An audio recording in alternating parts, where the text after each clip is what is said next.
इसके पंडित general classes में आप सबका स्वागत है। आज हम लोग सीख रहे हैं गणित का कक्षा 9 का फैक्टर थ्योरम।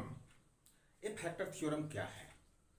वास्तव में यह फैक्टर थ्योरम जो है सो रिमाइंडर थ्योरम से जुड़ा हुआ है।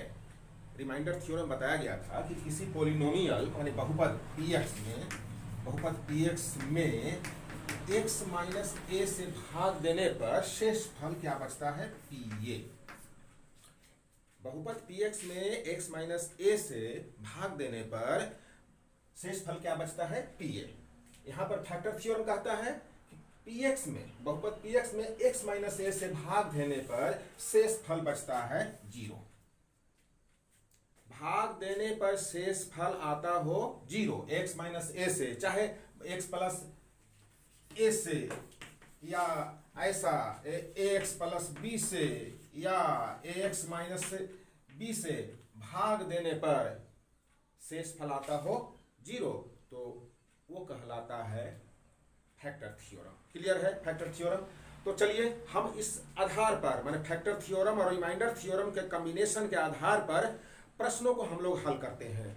जब फैक्टर थ्योरम रिमाइंडर थ्योरम जो बताया गया था तो उसमें प्रश्नावली 2.3 का पहला नंबर प्रश्न का 4 प्रश्न का मैं उत्तर बताया था पिछली कक्षा में। चलिए इसमें मैं बताता हूं आगे के प्रश्नों का हल।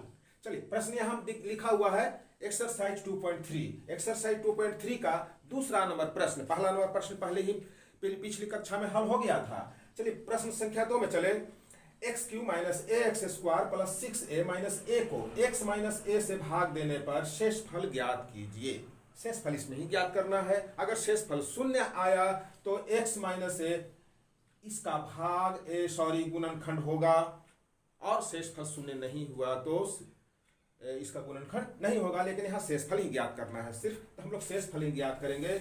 यहाँ प्रश्न संख्या 2 में यहाँ देखिए मैं बता रहा हूं क्या है x माइनस a। तो x माइनस a का शून्य क्या हो गया? शून्यक a होगा। x माइनस a का शून्यक a होगा, माने a बैठा देने पर यहाँ a बैठा देंगे तो 0 हो जाता है, इसलिए शून्यक a हो गया। तो इसमें हम लोग बैठाएंगे, शेष फल निकालेंगे इसका। तो शेष फल रिमाइंडर जो होता है क्या होगा? x के जगह पर a लिख दीजिए। a³ minus a into a square plus 6a minus a कितना हो गया? a³ माइनस a³ यहाँ a³ हो जाएगा plus 5a plus a³ minus a³ cancel, कितना आ गया? 5a। a हो गया शेष फल। कितना आसान है। प्रश्न संख्या 2 हल हुआ, ये आंसर है 5a। अब चलेंगे हम लोग प्रश्न संख्या 3 में। जांच करना है कि 7 प्लस 3x से माने 7 प्लस 3x जो है सो 3x³ प्लस 7x का गुणनखंड है या नहीं है। देखिए फैक्टर थ्योरम का उपयोग यहाँ होगा। अगर शेषफल ही निकालेंगे, शेषफल निकालेंगे पहले। तो शेषफल, चलिए प्रश्न संख्या 3 को हम लोग हल करते हैं और शेषफल निकालते हैं इसका। अगर 0 आया तो गुणनखंड होगा। तो 7 प्लस 3x है, 7 प्लस 3x का शून्य क्या होगा? 7 प्लस 3x का देखिए प्लस है तो हो जाएगा -7/3। बिना x वाला अंश में रखिए, न्यूमिनेटर में रखिए, और x का कोफिशिएंट को रखिए डिनोमिनेटर में। प्लस है तो माइनस कर दीजिए, माइनस है तो प्लस कर दीजिए। बहुत आसान है। तो या ऐसे भी आप निकाल सकते हैं। मैं शून्य के बारे में पिछले बार बताया गया था उसमें कि बराबर कर लीजिए ऐसे इक्वेशन जैसा, इस तरह से आप बाएं दाएं माने कि प्लस से बाएं ले जाइए तो 3x = -7 और फिर x आ जाएगा -7/, 3 गुना है तो बटा हो जाएगा, तो ये शून्यक हो गया। तो -7/3 शून्यक है। इसमें किसमें बैठा देंगे? इसमें देखिए 3x³ प्लस 7x में x के जगह पर -7/3 बैठा देंगे। तो यहाँ देखिए 3 into -7/3 whole cube plus 7 into -7/3। यहाँ पर मैं इसको साफ कर दे रहा हूं ताकि जगह मिल जाए। अब इसको देखेंगे कि गुणनखंड है या नहीं है। तो 3 हो गया गुना।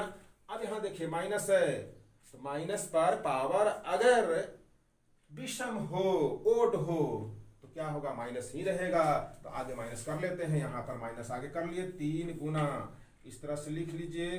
कितना हो जाएगा? 7 पर पावर 3 मतलब 7 गुना 7 गुना 7 तो 7 7 49, 49 हुआ। 49 में 7 से गुना कर दीजिए, 9 7 9 63 की 3 हाथ में 6, 7 चौक 28 और 6 34, 343, 343, 343 बाई 3 गुना 3 गुना 3 कितना हो गया 27, ये 3 से काट दीजिए, 9 आया। अब प्लस यहाँ देख लीजिए कितना हो जाएगा भाई, ये हो जाएगा -49/3। इसको आप एलसीएम ले लें, यहाँ हर में 9 है, ये 3 है, 9 और 3 का एलसीएम कितना हो जाएगा, 9 हो जाएगा। -343 माइनस, और यहाँ 3 से भाग दीजिएगा, 9 में 3 आ जाएगा, 3 से गुना कर दीजिए तो कितना आ जाएगा, 3 9 27 की 7 हाथ में 2, 3 चौका 12 2 14 147, जुट जाएगा, माइनस माइनस दोनों माइनस से है तो 7 3 10, 4 4 8 1 9, 3 1 4, 400 -490/9 आंसर हो गया। ये आ गया, शून्य नहीं है, यह क्या है, शून्य नहीं है। तो क्या लिखेंगे कि 7 + 3x बहुपद नहीं, गुणनखंड नहीं है, यहां लिख देंगे। अतः 7 + 3x किसका, 3x³ + 7x का गुणनखंड नहीं है, ये हल हुआ, क्योंकि शेषफल शून्य नहीं आया, इसलिए गुणनखंड नहीं है। क्लियर है। चलिए अब हम चलेंगे सीधे प्रश्नावली, जुड़ा हुआ है प्रश्नावली 2.3 और 2 प्रश्नावली 2.4 एक दूसरे से जुड़ा हुआ है, इसलिए मैं लगातार बताने जा रहा हूं। अभी हम लोग चलेंगे प्रश्नावली 2.4 का पहला नंबर का क्या है, इसको मैं साफ कर दे रहा हूं पहले, क्लियर, ताकि आप समझ सके। प्रश्नावली 2.4 का पहला है, बताना है कि किस बहुपद का एक गुणनखंड x + 1, यहाँ 4 बहुपद दिए हुए हैं, देखिए 1 2 3 4, हो सके आपको थोड़ा मध्यम दिखाई पड़ रहा हो, लेकिन है क्लियर।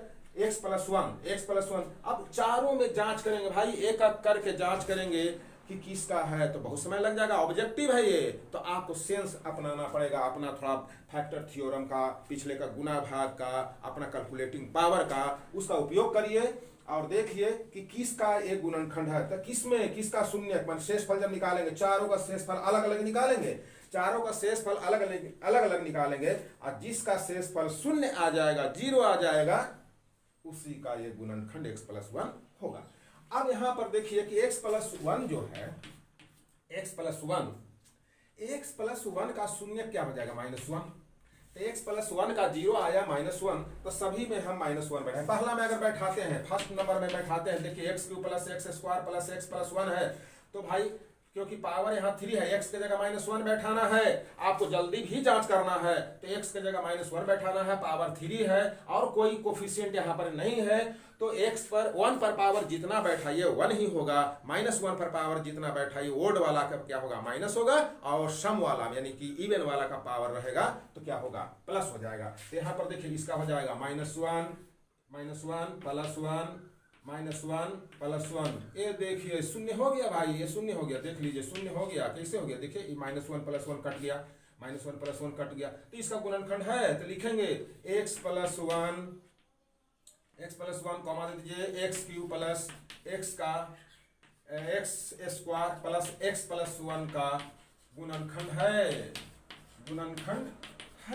इसका गुणनखंड है भाई। तो चलिए दूसरा रोज चेक कर लीजिए, क्योंकि हो सकता है उसका भी हो। तो यहाँ देखिए x पावर 4 है, दूसरा का क्या हो जाएगा, शेषफल आ जाएगा, पावर है, देखिए सम है तो क्या हो जाएगा, 1 हो जाएगा, फिर यहाँ पावर है ओड है तो क्या हो जाएगा, -1 हो जाएगा, यहाँ पावर सम है तो क्या हो जाएगा, -1 नहीं +1 होगा, और फिर +x है तो -1 हो जाएगा, +1 हो जाएगा, यहाँ देखिए इससे कट गया, प्लस माइनस में कट गया तो क्या आया, इसका शेषफल शून्य नहीं आया, तो इसका गुणनखंड नहीं है।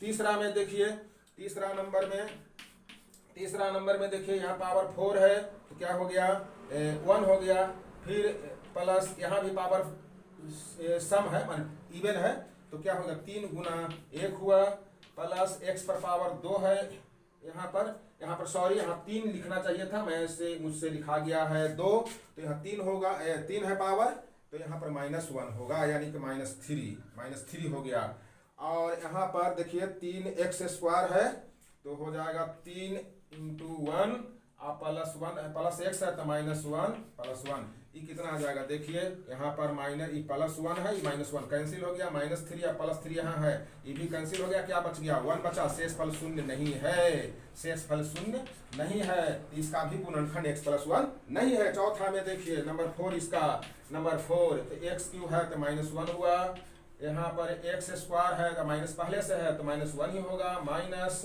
यहाँ पर देखिए 2 + √2 है और फिर x है तो -1 यहाँ रखना होगा, है ना, अब +√2 है, फिर क्या है +√2 है, +√2 तो +√2 कर लीजिए, इसको सिंप्लीफाई कर लीजिए, देखिए -2 हो गया, -1 -1 से गुना इसमें करेंगे तो क्या हो जाएगा +2 +√2 यहाँ +√2 है पहले से, तो ये तो कट गया, -2 + 2 आज +√2 +√2 2√2, भाई ये भी 0 नहीं है तो आंसर कौन सा होना चाहिए था, पहला नंबर। तो 4 प्रश्न मतलब 4 ऑब्जेक्टिव 4 आंसर दिए हुए, चुनना है कि किसका है, तो इतना देर लगाना नहीं है, इतना देर बनाना नहीं है आपको परीक्षा में है, सीधे अगर आपको समझ में आ रहा है कि इसका है आंसर, आप बनाकर देख ले, थोड़ा रफली कैलकुलेशन कर ले तभी बताएं, डिसीजन ले कि पहला आंसर तो क्या लिखेंगे, पहला का सीधा लिखेंगे, अगर पहला में है तो आंसर क्या हो गया, नंबर 1 हो गया, इतना ही तो है करना, लेकिन कैलकुलेशन तो करना होगा, अभ्यास करना होगा। तो ये अभ्यास करने के लिए ऑब्जेक्टिव बनाने के लिए सब्जेक्टिव पर कमांड रखना बहुत जरूरी है, ऑब्जेक्टिव बनाने के लिए बहुत जरूरी है। बहुत सा परीक्षा में कंपटीशन वगैरह देते हैं, बोलते हैं अरे भैया ऑब्जेक्टिव आता है हमको ऑब्जेक्टिव बताइए ना, ऑब्जेक्टिव क्या अपने आप से आ जाएगा, सब्जेक्टिव पर कमांड रखिए, उसका फार्मूला सूत्र पर कमांड रखिए, ऑब्जेक्टिव अपने आप आ जाएगा। बहुत भारी ऑब्जेक्टिव नहीं होता है, ऑब्जेक्टिव बहुत आसान चीज है सब्जेक्टिव पर कमांड रखने पर। तो ये हो गया प्रश्न संख्या 2, प्रश्नावली 2.3 का प्रश्न संख्या 1। अब प्रश्न संख्या हम 2 में चलते हैं। प्रश्न संख्या 2 में क्या करना है, आपको पता करना है, क्या पता करना है, यहां पर चलिए मैं प्रश्न संख्या इसका 2 लिखता हूं। पहले नंबर 1 में क्या है कि एक px बहुपद दिया हुआ है, px दिया हुआ है, पहला नंबर देखिए 2 = 2x³ 2x³ प्रश्न को मुझे देखना पड़ रहा है, +x² - 2x + 1 ये px है। और एक और दूसरा बहुपद है वो है gx है = x + 1 है, यह क्या है x + 1। आपको बताना क्या है, आपको प्रश्न वाले में प्रश्न पढ़िएगा तो क्या लिखा हुआ है कि px का gx गुणनखंड है या नहीं है, बस इतना ही बताना है। अब अगर गुणनखंड है तो लिख दीजिए गुणनखंड है, px का gx गुणनखंड है, गुणनखंड नहीं है तो नहीं लिखेंगे। तो कैसे जानेंगे गुणनखंड है कि नहीं है, तो वही शेषफल निकालिए आप भाई, शेषफल निकालिए, x + 1 से भाग देंगे तो इसका शेषफल निकालिए, शेषफल अगर 0 आया तो लिखेंगे गुणनखंड है, अगर शेषफल 0 नहीं आया तो लिखेंगे गुणनखंड नहीं है, बस। तो शेषफल, चलिए शेषफल इसका निकालिए, रिमाइंडर निकालिए। तो रिमाइंडर हम निकालते हैं, क्या हो जाएगा देखिए x + 1 है तो क्या बैठेगा x की जगह पर -1, तो यहाँ हो जाएगा, चलिए शेषफल निकाल दें, रिमाइंडर आ जाएगा p अब ब्रैकेट -1 +1 है इसलिए, अब इसमें बैठा दीजिए जहां जहां x है वहां वहां -1 बैठा दीजिए, 2 × -1 टू द होल क्यूब है प्लस -1 होल स्क्वायर -2 × -1 + 1 = इसका देखिए पावर पर ओड है तो -2, यहाँ इवन है पावर +1, यहाँ +2 +1 है, वहां +1 आया तो क्या हो जाएगा, नहीं सॉरी प्रश्न में ही प्रश्न यहाँ गलत लिखाया है, यहाँ पर माइनस होगा, ये प्रश्न में माइनस है, यहाँ पर भी माइनस लिखा जाएगा, प्रश्न में प्लस लिखा गया था, नहीं माइनस है वहां पर, यहाँ पर -1 है तो -1 होगा। तो यहाँ पर देखिए -2 इसका +1 इसका +2 इसका और -1 यहाँ हो जाएगा, तो यहाँ -1 है, -1 है कितना हो गया देखिए, -2 और +2 कितना हो, कट गया, +1 -1 कट गया, कितना है शेषफल 0 आया, रिमाइंडर 0 आया, 0 आया, तो लिखेंगे कि gx बहुपद px का एक गुणनखंड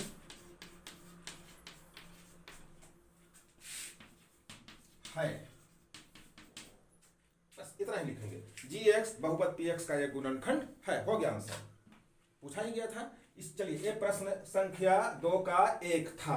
अब प्रश्न संख्या 2 का हम लोग 2 बनाएंगे। दो भी बना ही ले तो क्या है px, देखिए px बराबर क्या है, px बराबर प्रश्न पढ़िए, x cube plus 3x square plus 3x plus 1, x cube plus 3x square plus 3x plus 1। आज gx क्या है, gx बराबर है x प्लस 2, x प्लस 2। आप किताब में देखते रहिए, किताब सामने खोल लीजिए और देखिए प्रश्न को सही से। अब इससे भाग देंगे तो क्या निकालें, शेष फल निकालेंगे। शेष फल निकाल लीजिए, रिमाइंडर निकाल लीजिए भाई, शेष फल, ये शेष फल निकाल लीजिए तो कितना हो जाएगा p, अब ब्रैकेट में -2 यहाँ दे दीजिए, ये शेष फल हो गया, +2 है ना तो -2 होगा। अब जहां जहां x है वहां -2 बैठा दीजिए, रख दीजिए, क्या हो गया -2 whole cube plus 3 into -2 square plus 3 into -2 plus 1, ये कितना हो जाएगा, माइनस पर पावर ओड है तो माइनस हो जाएगा 8, 2 इंटू 2 इंटू 2, और यहाँ पर इवन है तो प्लस हो जाएगा, यहाँ 4 4 3 जा 12 होगा ना जी, -6 प्लस 1 कितना हो जाएगा यहाँ भाई, -8 प्लस 12 कितना हो जाएगा 4, और -6 प्लस 1 हो जाएगा -5 इक्वल टू -1 आया। ये भाई तो ये तो जीरो नहीं आया, शेषफल 0 नहीं आया, तो लिखेंगे gx बहुपद px का गुणनखंड नहीं है। अब नहीं है तो नहीं लिखेंगे ना, 0 तो आया नहीं तो नहीं लिखाएगा। अब इसमें एक प्रश्न संख्या और है 3 है, इसका प्रश्नावली 2, प्रश्न संख्या 2 था, 2 का 2। तीसरा भी चलिए हल ही कर लीजिए, उसका भी हम लोग छोड़ेंगे नहीं, अब कर ही लेते हैं। तो यहाँ हम लिख देते हैं प्रश्न को, आप समझ लेंगे और किताब से भी तुलना करते जाएं, मिलाते जाएं। एक्स क्यूब देखिए तीसरा प्रश्न है, दूसरा का 2 का 3 है, px इक्वल टू क्या दिया हुआ, x cube minus 4x square, x cube minus 4x square plus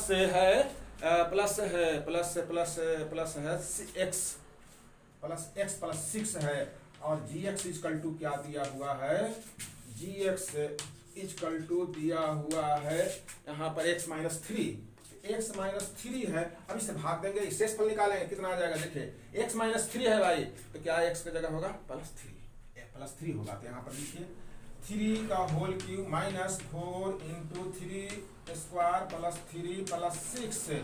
अब इसको कैलकुलेशन करिए, 3 इंटू 3 कितना हो जाएगा 27, -4 इंटू 9 कितना हो जाएगा 4 इंटू 9 हो जाएगा 9 4 जा कितना हो जाएगा भाई 36, अब प्लस 9 हो गया, यहाँ पर देखिए -9 प्लस 9 इक्वल टू 0, ये हो गया। तो लिखेंगे gx बहुपद px का गुणनखंड है, यहाँ लिख देंगे है, हो गया हल।